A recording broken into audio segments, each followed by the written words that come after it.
여러분 안녕하세요. 오늘도 하나님의 회의실에서 여러분과 함께 기도할 수 있어서 감사하고 행복합니다. 지금은 아주 대자연이 가장 아름다운 시기인 것 같습니다. 한여름의 이파리의 진한 녹색보다 새순이 나던 연두빛깔의 이파리들, 그리고 온갖 꽃들이 이렇게 피어나는 것을 또 이렇게 보고 있습니다. 저희 집 마당에는 제일 먼저 진달래가 피고, 그 다음에 개나리가 피고, 그 다음에 홍매화가 피고, 그 다음에 라일락이 피고, 이렇게 순서대로 이렇게 한 일주일 간격으로 피는 것 같습니다. 한 번도 개나리가 진달래를 앞서거나 홍매화가 개나리를 앞서거나 라일락이 홍매화를 앞서거나 한 것이 없고, 매년 정확하게 그 자기의 시간에 맞춰서 이렇게 나타나는 모습이 참 신기합니다. 뭐 어떤 때는 얘가 조금 일찍 필 수도 있고 그럴 텐데, 어떻게 자기 때 정한 시간에 그렇게 나오는지 하나님의 창조 섭리가 참 신기하고 또 보는 저로서는 아주 즐겁습니다. 하나님의 나라도 이렇게 빈틈없이 하나님의 가장 정확한 시간에 그의 나라가 이 땅에 오고 있고 또 이루어지고 있고 성령께서 일하고 계심을 믿습니다. 그 나라를 내 능력으로 오게 할 수는 없지만, 그 나라를 위해서 이 땅에 전능하신 하나님 성령님께서 오셔서 우리와 함께 동역하고 있음에 그 철저한 하나님 나라의 타임 테이블이 그대로 이 땅 가운데 이루어지고 계심을 저는 믿습니다. 오늘도 그 나라를 위해서 사도행전이라는 이 귀한 책을 통해서, 말씀을 통해서 또 한동안, 앞으로 또 1년이 될지 2년이 될지 모르겠으나 사도행전으로 여러분과 함께 기도하는 시간을 갖도록 하겠습니다. 지난주 예고했던 대로 요한복음을 마치고 이제 우리가 사도행전으로 이 말씀에 그때 또 주시는 말씀, 그때 우리가 해야 할 기도들을 또 이 말씀 속에서 허락하실 것을 믿습니다. 오늘 묵상 말씀을 읽어드리자면 사도행전 1장 1절에서 3절입니다. 데오빌로여, 내가 먼저 쓴 글에는 무릇 예수께서 행하시며 가르치시기를 시작하신부터 그가 택하신 사도들에게 성령으로 명하시고 승천하신 날까지의 일을 기록하였노라. 그가 고난받으신 후에 또한 그들에게 확실한 많은 증거로 친히 살아계심을 나타내사 40일 동안 그들에게 보이시며 하나님 나라의 일을 말씀하시니라. 아멘. 이것에 대한 저의 해석입니다. 관찰 내용입니다. 1. 데오빌로는 누구일까? 2. 누가는 누가복음과 사도행전을 기록했다. 3. 누가복음과 사도행전은 데오빌로에게 보낸 편지이다. 4. 데오빌로라는 사람은 누구이길래 그 사람에게 두 권의 책, 즉 두 개의 편지를 썼을까? 5. 누가는 왜 글을 먼저 글과 나중에 글로 나누어 써서 보냈을까? 6. 누가가 쓴 먼저 글에는 예수와의 가르침으로부터 시작해서 승천하실 때까지의 기록이었다. 7. 이 두 개의 글은 데오빌로를 전도하기 위하여 쓴 글일까? 8. 누가가 먼저 쓴 글과 나중에 쓴 사도행전은 주제가 다를까 아니면 같을까? 9. 누가의 기록 목적은 데오빌로라는 사람을 전도하기 위함일까? 아니면 역사를 기록하는 게 목적이었을까? 10. 예수와는 십자가 사건 후에 부활하셨다. 11. 부활하신 후 40일 동안 살아계심을 친히 보여주셨다. 12. 자신이 부활하심을 많은 증거로 남기셨다. 13. 죽었다가 살아나신 이의 40일이라는 시간은 어떤 의미일까? 14. 승천하시기 전 40일 동안은 가장 우선순위에 있는 것에 그분의 시간을 사용하셨을 것이다. 15. 예수와에게 가장 중요한 우선순위는 하나님의 나라였다. 네, 이것이 저희 원찰이고 이 부분 몇 개를 시간 좀 해석을 했습니다. 이 편지의 수신자인 데오빌로가 누군지 먼저 쓴 글에 즉 누가복음에 그 힌트가 있어서 찾아봤습니다. 누가복음 1장에 보면 1절부터 4절까지에 우리 중에 이루어진 사실에 대하여 처음부터 목격자와 말씀에 일꾼된 자들이 전하여 준 그대로 내력을 저술하려고 붓을 든 사람이 많은지라 그 모든 일을 근원부터 자세히 미루어 살핀 나도 데오빌로 각하에게 차례대로 써보내는 것이 좋은 줄 알았노니 이는 각하가 알고 있는 바를 더 확실하게 하려 함이로다. 여기서 각하라는 칭호를 이렇게 쓴 거 보면 그는 유대인이었다라기보다는 로마의 관원 중에 하나였을 것이다라고 생각이 됩니다.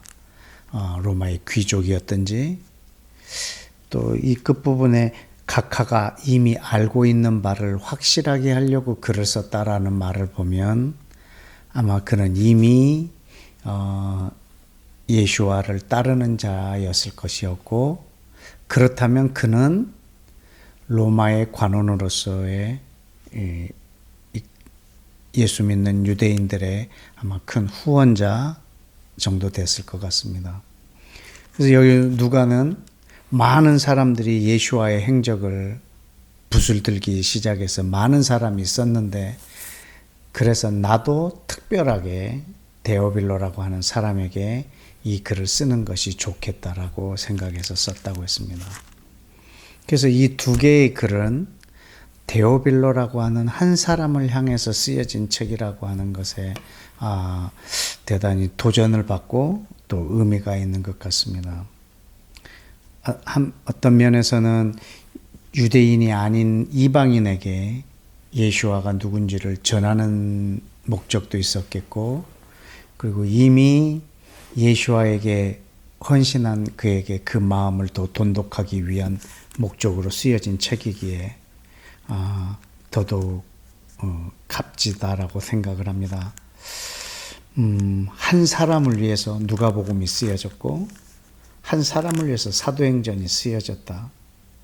사도행전은 신약의 역사서인데 이 값진 이 자료, 이 값진 글들이 한 사람을 위해서 쓰여졌다라고 하는 의미에서 참으로 하나님 나라의 한 사람에 대한 그 집중도는 참 큰 것 같습니다. 예수와도 우물가의 한 여인에게 하나님은 영이시니 예배하는 자가 신령과 진정으로 예배할 때가 온다라고 표현하셨고, 또 니고데모라고 하는 한 사람에게도 요한복음 3장 16절을 말씀하신 거 보면 어떤 한 사람을 향한 메시지가 곧 온 땅 모든 사람을 향한 메시지였음을 우리는 이렇게 기억하고, 우리도 그때그때마다 한 사람 한 사람에게 최선을 다함으로 우리가 전 세계를 섬길 수 있다라고 하는 사실을 우리가 인지했으면 하는 가르침과 깨달음을 여기서 찾을 수 있습니다. 그리고 두 번째는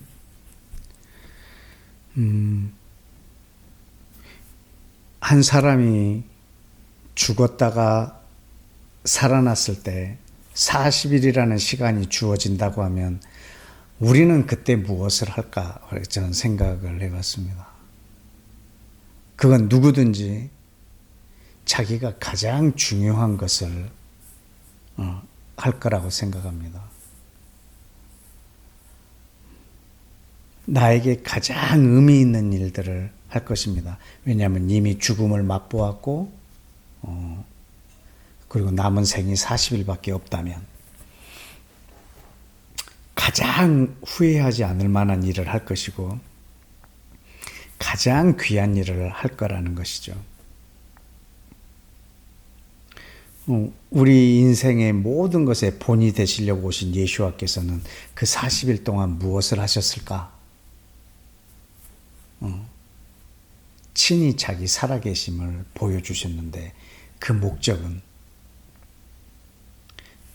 자기가 살아있다라는 것이 목적이 아니라 하나님의 나라를 많은 사람들에게 말하기 위한 목적이었다라는 것입니다.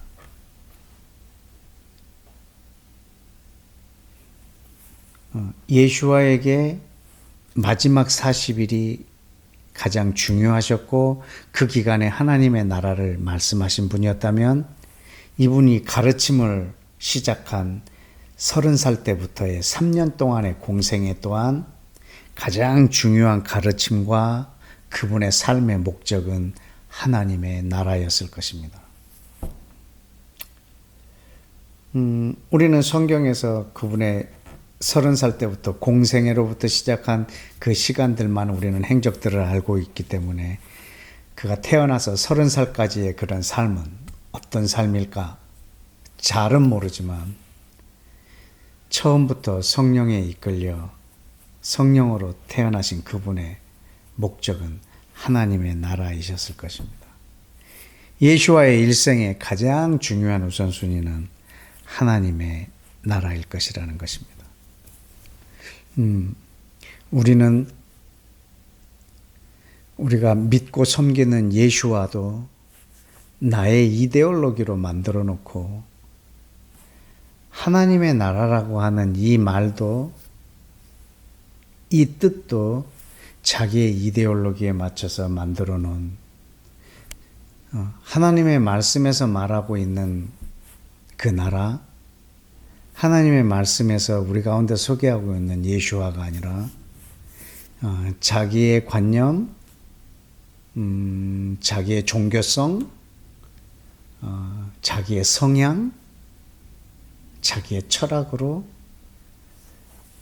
예수와라고 하는 신도 만들고 하나님의 나라라고 하는 킹덤도 자기의 나라로 만들고 있다라는 사실입니다.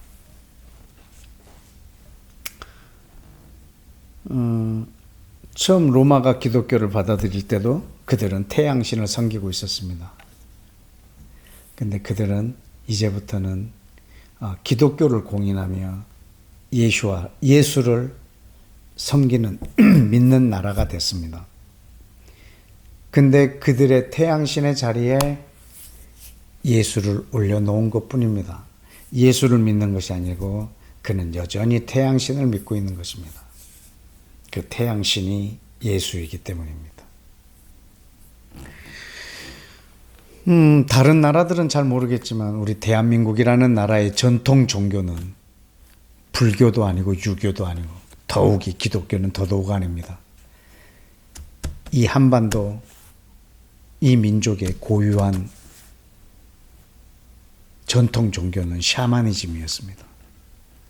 그래서 나의 복을 빌고 나의 안녕을 추구하고 나의 건강을 도모하고 이 땅에서의 나의 평안과 그 다음 세상에서의 안위, 이것들이 우리의 목적이 된 그런 종교이죠. 우리는 그 대상이 예수가 된 겁니다. 그래서 예수는 나의 문제를 해결하는 분, 나에게 복을 주실 분, 나에게 건강을 회복해 주실 분, 나의 불확실한 미래를 책임져 주실 분, 그리고 내가 죽은 후에도 나에게 영생을 주실 분, 이렇게 내가 만들어 놓은 나의 종교성과 나의 이데올로기가 만들어 놓은 신입니다. 마찬가지로 하나님의 나라도 과거에 저는 학생 운동을 하는 시기가 있었는데 그때 이 하나님의 나라라고 하는 이 용어는 좌파 학생들의 용어였습니다. 왜냐하면 계속 민주화 운동을 하기도 하고 계속 최루탄을 맞고 또 싸우고 하는 그 과정에서의 하나님의 나라는 사회 변혁, 사회 운동, 사회를 바꾸려고 하는 이들의 용어였습니다. 그래서 하나님 나라 운동이라고 하면은 이 사회가 정의와 공의로 바뀌어 나가는 어떤 그런 운동이었습니다. 그러나 또 아주 보수적인 성향을 가진 사람들, 그런 사람들은 하나님의 나라라는 말은 그냥 이 땅에 임하는 하나님의 나라라기보다는 그냥 내 마음 안에 있는 하나님의 나라, 또는 사후세계, 죽어서 가는 어떤 미지의 공간을 만들어 놓고 여기서 예수를 믿었던 사람들이 다시 모이는 어떤 장소, 이 개념으로 하나님의 나라를 말했고,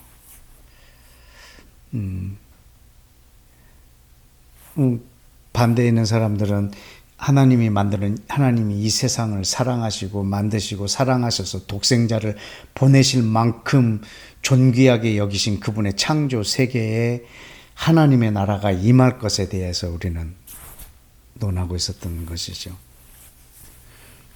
오늘 이 시점에서 우리가 한 번 더 묵상해 보기를 원하는 것은 이 하나님의 나라, 그분이 40일 동안, 마지막 이 땅에서의 40일 동안 가장 우선순위에 두셨던 그 존귀한 그분의 원픽, 그것이 하나님의 나라였습니다. 나중에 쓴 글들도 하나님의 나라일 것이고 이전에 쓴 글들도 하나님의 나라일 것입니다. 예수와가 이것을 우선순위에 두셨다면 제자된 우리의 삶은 그와 동일해야 된다고 생각을 합니다. 이제 우리 다 같이 함께 이것을 놓고 좀 기도했으면 좋겠습니다. 먼저 우리 기도하실 때는 우리 예수와에게 있어서 하나님의 나라는 그분이 오신 목적이었고 태어나신 목적이었고 그가 십자가에서 죽으신 목적이었고 부활하신 목적이었고 이 땅에 다시 성령을 보내실 목적이었고 그분이 다시 오실 이유이셨습니다.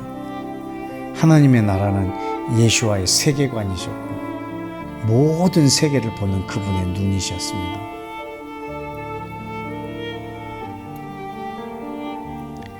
그렇다고 하면 이 시대를 살고 있는 우리의 세계관, 즉 모든 사물을 보는 우리의 눈, 사건을 보는 우리의 눈, 이 땅의 모든 현상들을 보는 우리의 눈, 모든 가치 판단할 수 있는 우리의 그 기준, 이것이 바로 하나님의 나라이어야 한다는 것입니다. 이 시간 기도하실 때 예수아에게 있었던 그 하나님의 나라의 그 기준,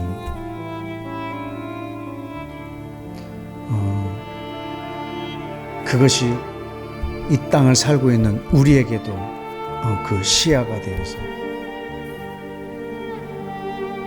우리의 세계관이 되어서 예수와와 같은 마음으로 같은 목적으로 이 세상을 사는 그리스도인들이 많아짐으로 성령님의 동역자요 예수와를 이 땅에 오게 하는 하나님의 동역자들이 땅에 많이 세워질 수 있도록 나를 비롯하여 많은 이들이 그런 자리에 있는 크리스찬들이 그리스도인들이 많이 세워질 수 있도록 우리 시간 한 번 더 기도하겠습니다.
우리 한 번 더 기도하겠습니다. 로마가 만들어 놓은 기독교처럼 태양신의 자리에 예수를 갖다 놓거나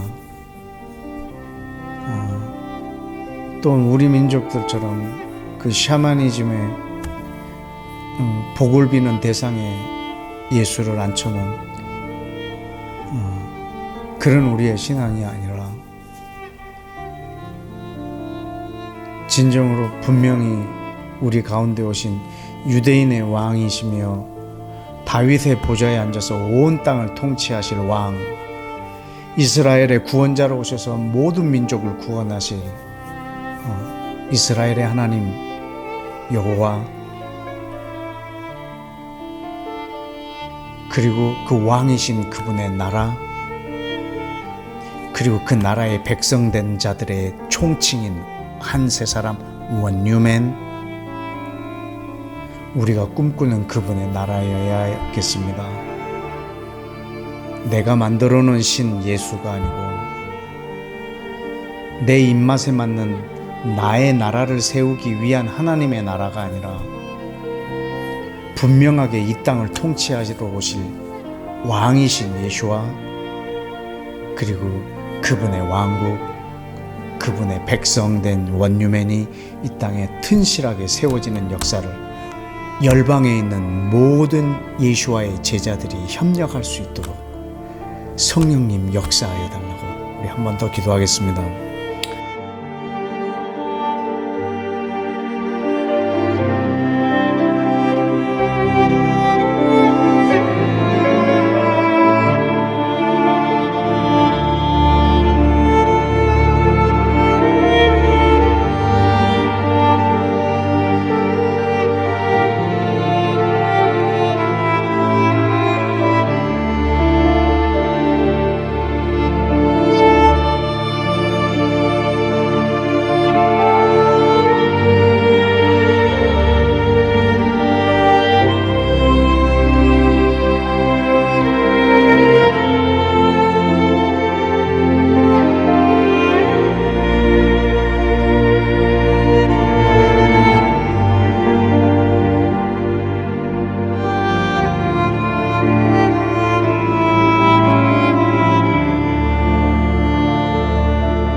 아멘. 우리 마지막으로 한 가지만 더 기도하겠습니다. 누가가 먼저 쓴 글 누가복음과 이제 새롭게 쓰는 글 사도행전으로 이 두 권으로 나눴는데 그래서 저는 먼저 쓴 글, 나중에 쓴 글의 의미가 뭘까 이 관찰한 것을 묵상했을 때 먼저 쓴 글은 하나님의 나라를 사는 예수와 나중에 쓴 글은 그 예수와의 제자들이 그 스승을 따라서 그 나라를 사는 모습. 물론 이 제자들에게 다 맡겨둔 것이 아닌 성령을 보내어 그것을 가능하게 해주신 그 역사. 이거는 이 사도들의 행전이라고도 하겠지만 성령님의 행전이기도 한 이 책, 이 나눠진 책, 마치 예수와와 성령님이 역할이 같고 예수와와 그 제자들의 역할이 같은 이것을 먼저 쓴 글과 나중에 쓴 글로 나눴던 것 같습니다. 굳이 표현하자면 먼저 쓴 글의 누가복음과 나중에 쓴 글의 사도행전과 지금 현재 쓰는 사도행전 29장과 같은 지금 오늘날과 같은 이 글 세 개가 같아지기를 원합니다. 예수와의 행적과 그를 따르던 제자들의 행적과 이 시대에 또 그 예수와의 제자로 살고 있는 우리의 모든 행적들이 동일하게 동일할 수 있는 이유는 예수와 함께 하셨던 성령, 제자들과 함께 하셨던 성령, 오늘 우리와 함께 하시는 이 성령님이 계시기에 가능할 것 같습니다. 우리 마지막으로 기도할 때 처음 쓰여진 누가복음, 두 번째 쓰여진 사도행전, 그리고 오늘날 쓰여지고 있는 우리 제자들의 이 행전이 주님 하나가 되게 해주시도록 성령님 오셔서 그 나라를 꿈꾸며 같은 목적으로 동일한 선상에서 사는 이 변질되지 않은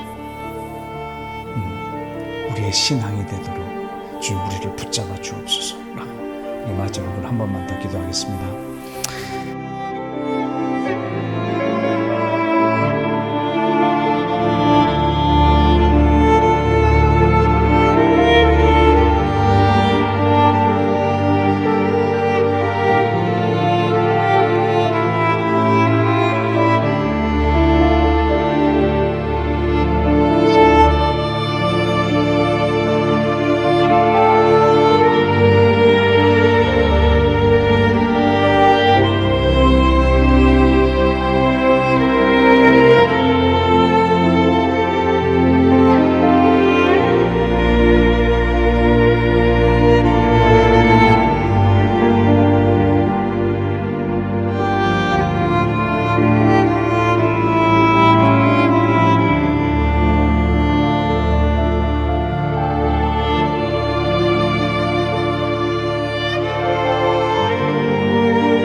아멘.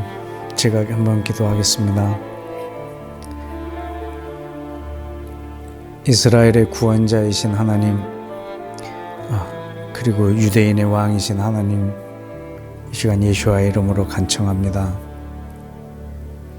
데오빌로라고 하는 한 사람에게 이 어마어마한 두 권의 책이 쓰여진 두 개의 편지를 보낸 누가처럼 하나님, 우리 모두에게 그때그때 주어지는 우리가 대하는 한 사람 한 사람을 통해서 세계를 볼 수 있고 그 한 사람 안에 임하는 하나님의 나라가 온 땅에 퍼져가는 하나님의 나라의 시작인 것을 우리가 늘 알고 하나님을 사랑하고 사람을 사랑하는 하나님의 나라의 예수와의 통치를 받는 그런 나라의 백성으로 삶을 또한 우리가 살게 해 주옵소서. 아버지, 우리 안에 세워놓은 샤머니즘 위에 세워놓은 예수라고 하는 우상을 제거해 주시고 진정으로 유대인의 왕이시고 이스라엘의 구원자이시고 모든 민족을 통치하시며 온 땅에 하나님의 나라를 오게 하시고 그 왕국을 세우실 그 예수와 구약성경 전체에서 우리 가운데 말씀하고 계신 그 예수와로 온전한 우리의 섬김의 대상이 새롭게 되어지게 인도해 주옵소서. 그리고 그 왕의 나라를 꿈꾸는 그 명맥을, 제자들이 이어갔던 그 명맥을 오늘날 우리에게까지 이어지는 그 성령님을 통한 정통성을 갖고 이 땅을 살며 하나님의 나라의 자부심을 갖고 하루하루를 사는 우리 복된 하나님의 회의실의 식구들, 그리고 그런 그리스도인들이 많아지게 인도하여 주옵소서. 우리에게 예수와를 주시고 우리에게 하나님의 나라를 허락해 주신, 선물로 주신 하나님께 감사드립니다. 아버지, 사랑합니다. 왕이신 예수와여 사랑합니다. 그리고 지금도 이 땅에서 그 나라를 세워가시는 성령님 사랑하고 환영합니다. 그리고 동역하길 원합니다. 감사합니다. 예수와의 이름으로 기도했습니다. 아멘. 감사합니다. 우리 다음 주에는 사도행전 1장 4절에서 5절까지의 말씀을 묵상하고 기도하도록 하겠습니다. 한번 읽어드리자면, 사도와 함께 모이사 그들에게 분부하여 이르시되 예루살렘을 떠나지 말고 내게서 들은 바 아버지께서 약속하신 것을 기다리라.